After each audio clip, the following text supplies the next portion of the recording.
In the far reaches of the Arctic North, where the sun vanishes for months and the wind cuts like broken glass, something ancient stirs beneath the snow. Not a god of Asgard, not a demon from hell, but something far older and far more terrifying. She doesn't wait for war or summon fire and lightning. She waits for silence, for stillness, for winter's breath to freeze the land. Gryla. Her name is spoken in whispers, especially when the nights grow long and the frost creeps against the window panes. She is an ogress, a predator, a story passed from trembling parent to wide-eyed child. Her eyes burn like coals in the dark, and her claws, long, jagged, and yellowed with age, slice through the silence like knives through ice. When the year begins to die, she comes down from the mountains, not with gifts or greetings, but with a sack and a hunger for those who've misbehaved. This is not just a tale to frighten children. It is a relic of a world where winter could kill and obedience meant survival. This is the legend of Gryla, the child eater of Icelandic lore. And she is always watching. Long before Santa Claus arrived with sleigh bells and sugar plums, before Christmas carols echoed across icy rooftops, the people of Iceland whispered a darker tale, one carved from survival, snow, and starvation. Gryla's legend predates Christianity's spread through the north. Her earliest known appearance is found in 13th century Icelandic texts, particularly in the prose Edda and later in the sagas of the Icelanders. But even then, she wasn't connected to Christmas. She was something far older and more primal.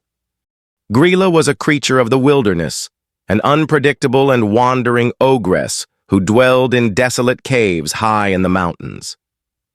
She would descend upon human settlements during times of extreme hardship, especially during winter famines, seeking food in the most horrifying form, the flesh of disobedient children. Her name likely derives from Old Norse roots, Gryla possibly, stemming from groa, to growl or grumble, or grya, to bellow or make a harsh sound. It's a name that evokes the deep growls of distant thunder or the low rumble of an avalanche, both terrifying forces in the Icelandic landscape. Unlike the gods of Asgard or the heroes of myth, Gryla was never noble or divine. She was a Jotun, a giantess born of chaos and cold. In Norse cosmology, Jötnar are not just large, they are the very embodiment of untamed nature, often at odds with the order and civilization represented by the gods. Gryla was the perfect figure to explain the unexplainable, why crops failed, why livestock died, why children sometimes went missing in the snow.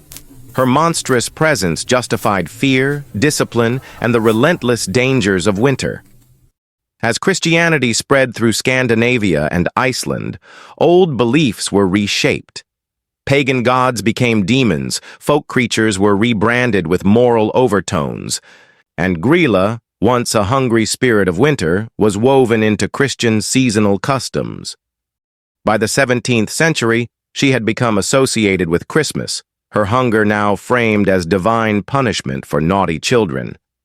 No longer just a famine-born menace, she was transformed into a supernatural enforcer of moral behavior during the holiest time of the year. Thus, Gryla evolved, from a wilderness monster to a symbol of consequence, from the icy caves of myth to the warm hearths of households. She became a terrifying tradition and a cautionary tale that has endured for nearly 1,000 years. Gryla is no ordinary ogress. She is the embodiment of every childhood nightmare. The shape terror takes when winter shadows stretch long across the snow. Tales of her appearance vary across time and region, but all agree on one thing: she is monstrous beyond comprehension. A grotesque and fearsome sight. She stands taller than any man, her body warped and deformed by centuries of darkness. Her skin is as gray as volcanic ash, weathered and cracked like the rocks of the Icelandic highlands. Instead of human feet, she walks on hooves, sometimes described as those of a goat, sometimes of a massive troll-like beast. These hooves echo through the snow like drumbeats of doom. She is often said to have multiple tails, sometimes 13, sometimes more, each one thrashing and twitching with a life of its own.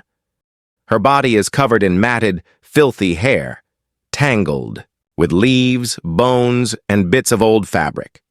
Her flesh is riddled with lumps, boils, and warts, giving her a diseased and decaying look.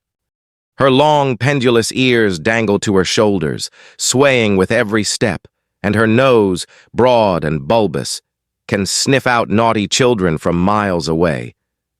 But it's her eyes that freeze the blood. Her stare is said to pierce the soul, seeing not only what a child has done, but what they've thought of doing. A glance from Gryla is enough to silence the most defiant heart. Her fingers are long, bony, and twisted, ending in filthy claws sharpened by centuries of snatching. These are the hands that creep under beds, that reach into dark corners and closets, dragging misbehaving children out of their hiding places. Always by her side is her dreaded sack, enormous and stitched from unknown hides, where she stuffs the children she captures. In some versions, she drags them back to her cave. In others, she carries with her a massive cauldron and boils them alive into a foul stew. It is said she never runs out of appetite, no matter how many she devours. Her hunger remains. Some folktales whisper that Gryla has unnatural powers. She can stretch her limbs across vast distances to reach into towns below. Others claim she can shapeshift, disguising herself as a kind old woman or a shadow in the snow, watching silently, waiting for the moment to strike. Artists through the centuries have tried to capture her image, but none have agreed on a single form, because Gryla is fear itself, shapeless, changing, eternal. Whether trudging across the snow on hooves or lurking unseen in the darkness, one thing is certain. Gryla is built for fear. Every detail of her is forged to frighten, punish, and consume. She is the nightmare that doesn't fade with age. As winter descends upon the land and daylight shrinks to a pale sliver in the sky, something ancient stirs in the high frozen mountains of Iceland.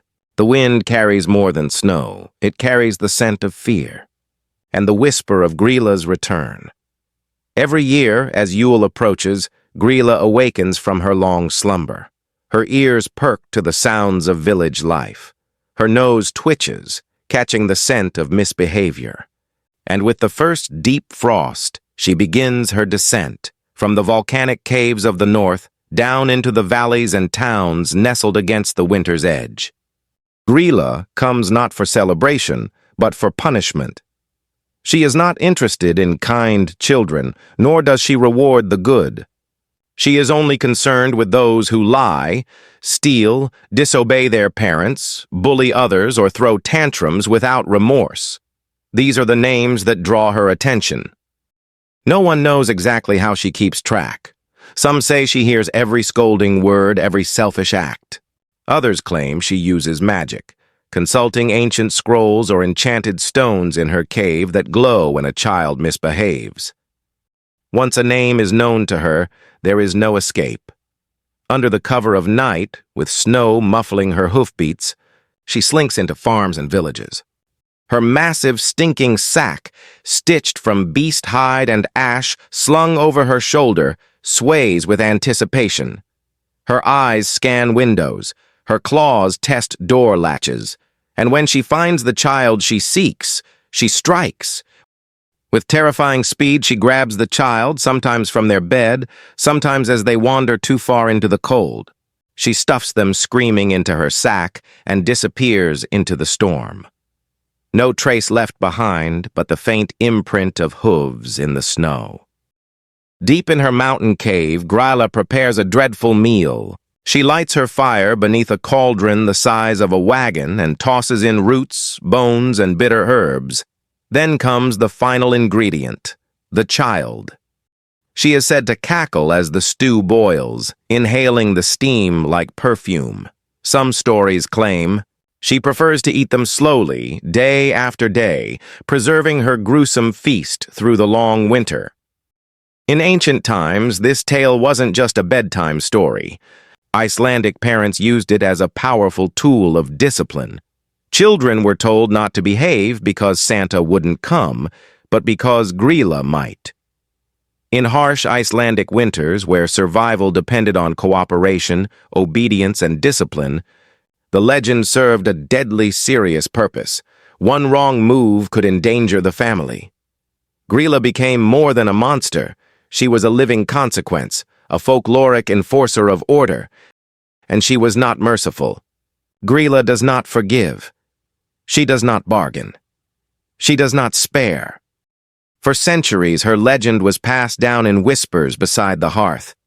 And even now, in a world of twinkling lights and holiday cheer, her shadow still lingers in the snow. Gryla may be the face of Iceland's winter nightmares, but she is far from alone in her gruesome domain. Deep within the jagged caves of the snow-cloaked mountains, she dwells with a truly monstrous family, each member a legend in their own right, and each one adding their own twisted chapter to Iceland's eerie Yuletide folklore. At her side is Leppalúði, her third and most famous husband. He is no warrior, no schemer, no master of magic. Leppalúði is a sluggish, scruffy troll, often portrayed as a pitiful figure, dim-witted, passive, and utterly overshadowed by his terrifying wife. He rarely, if ever, leaves the cave, contributing little beyond his hulking presence and quiet submission. Some say he fears Gryla more than the children do. But it is their 13 sons, known as the Yule lads, Jólasveinarnir, who have become the most infamous part of Gryla's lineage. For 13 nights leading up to Christmas, one by one, these grotesque brothers descend from the mountains to visit the homes of sleeping children. Modern versions paint them as jolly tricksters who leave candy in shoes, but this was not always the case. In older traditions, the Yule lads were malevolent figures, each with a disturbing habit or prank that bordered on terror. Among them, Stekkjastaur, sheepcoat Claude, who harasses sheep and walks with stiff legs, Giljagáur, Gully Gawk, who hides in gullies waiting to steal milk, Stufur, Stubby, a short, dirty lad who steals pans to lick the crust, Gluggagegir, window peeper, who peers through windows watching children in their homes, and Ketkrókur, meat hook, who lowers a hook down chimneys to steal meat. Each one has his own date of arrival, beginning on December 12th and ending on the 24th, with their departure in reverse order after Christmas Day. Originally, the Yule lads were used much like their mother, to instill obedience through fear. Children were warned that if they misbehaved, the Yule lads would harass or harm them. Some legends even suggest they once kidnapped or beat naughty children, not unlike their ogress mother. Over time, particularly in the 19th and 20th centuries, these lads were slowly sanitized. Their menace faded, and they were reshaped into quirky, elf-like figures, more akin to Santa's helpers. Today, children leave a shoe on their windowsill each night, hoping to receive treats, unless they've been bad, in which case the Yule lad leaves behind a rotting potato. But no winter tale would be complete without the most haunting member of Gryla's clan, the Yule cat, Jólakötturinn. Towering and feral, this gigantic black feline prowls the snowy countryside, its glowing eyes scanning for one thing: people who haven't received new clothes for Christmas. In Icelandic tradition, those who didn't work hard enough during the year, or whose families were too poor to afford new garments, were said to be devoured by the Yule cat on Christmas Eve. The Yule cat, like Gryla herself, was a symbol of consequence. It reinforced the importance of diligence, preparation, and hard work during the dark, lean months of winter. Together, Gryla the Devourer, Lepaludi the Lurking Troll, the mischief-making Yule Lads, and the Hungry Yule Cat, they form one of the most fearsome families in European folklore.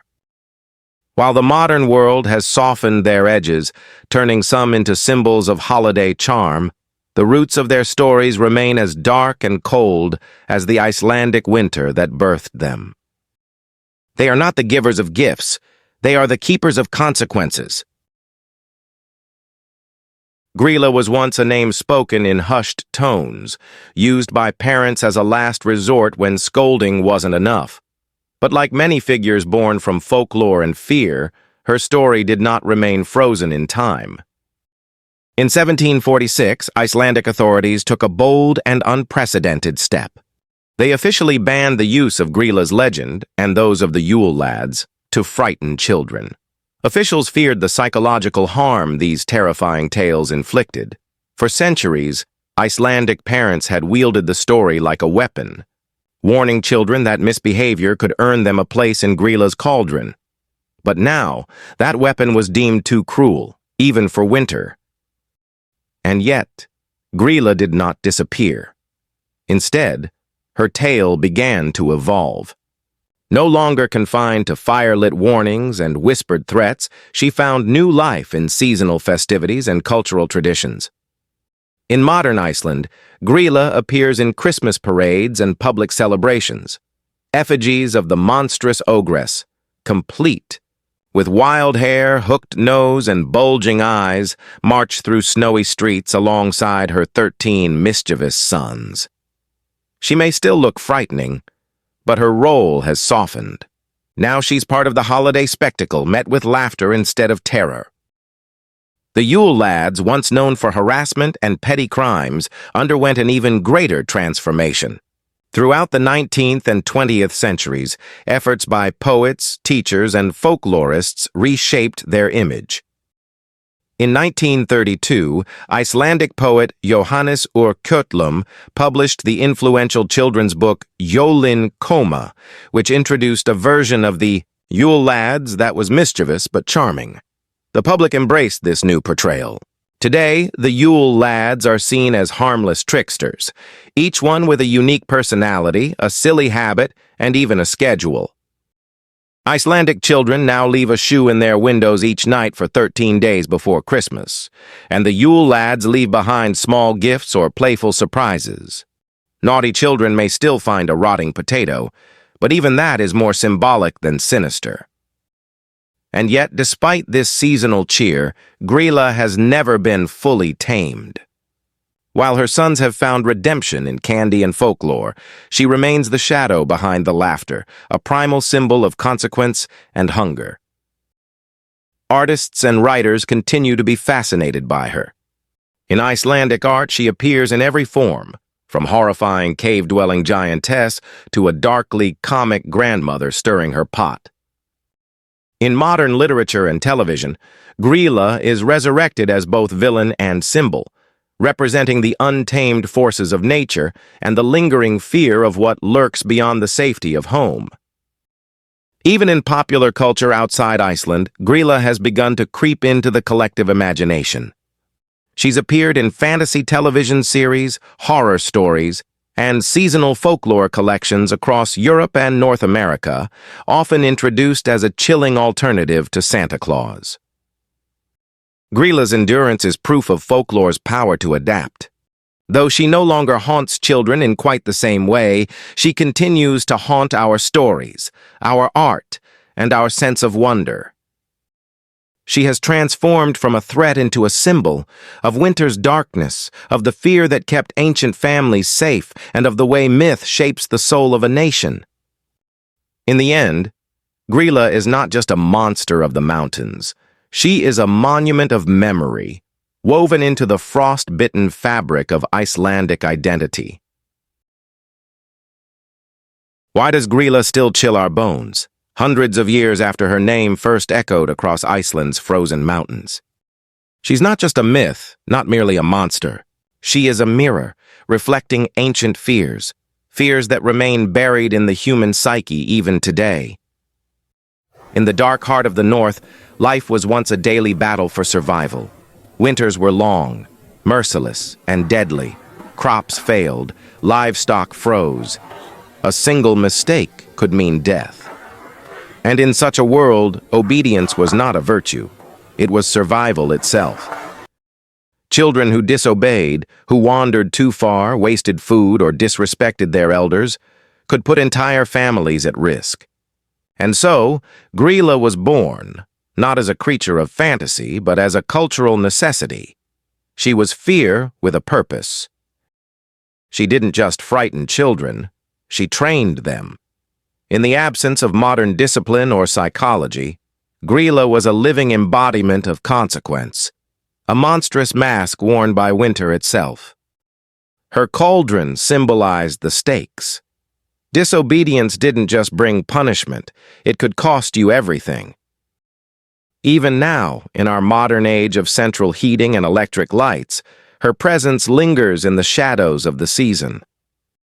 We light candles, decorate trees, and sing joyful songs, but beneath the glitter and gift wrap there's still a whisper of the old world, a flicker of the primal.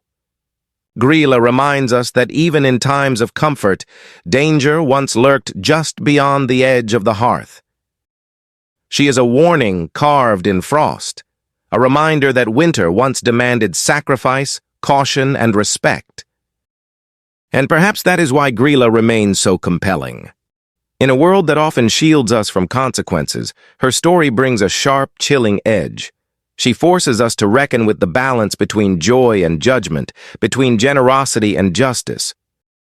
She survives because we still need her, not as a literal ogress, but as a symbol of limits, boundaries, and the price of ignoring them. In Gryla, the ancient Norse wove together fear, survival, morality, and myth, creating a figure who could teach lessons no gentle bedtime story ever could. She is the voice of winter's truth. Be good, be careful, be aware, or be devoured.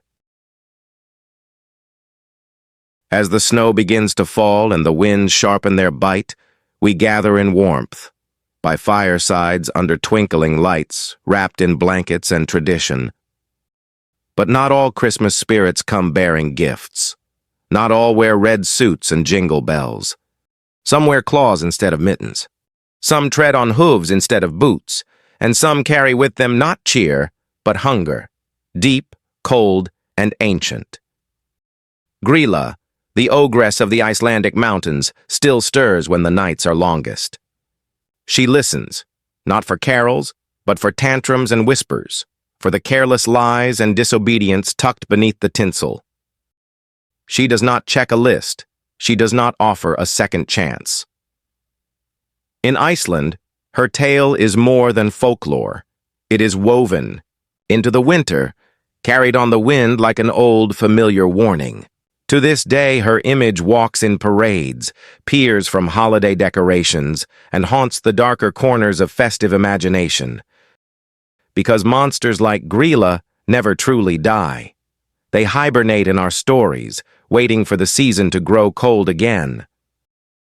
So, this winter, as you hang your stockings and place your shoes on the windowsill, remember, not every visitor comes to bring joy. Some come to collect. Be good, be quiet, be kind, or risk hearing the crunch of hooves in the snow and the rustle of a sack just outside your door. Gryla is watching, and she's always hungry. Thank you for watching. Please like, share, and subscribe.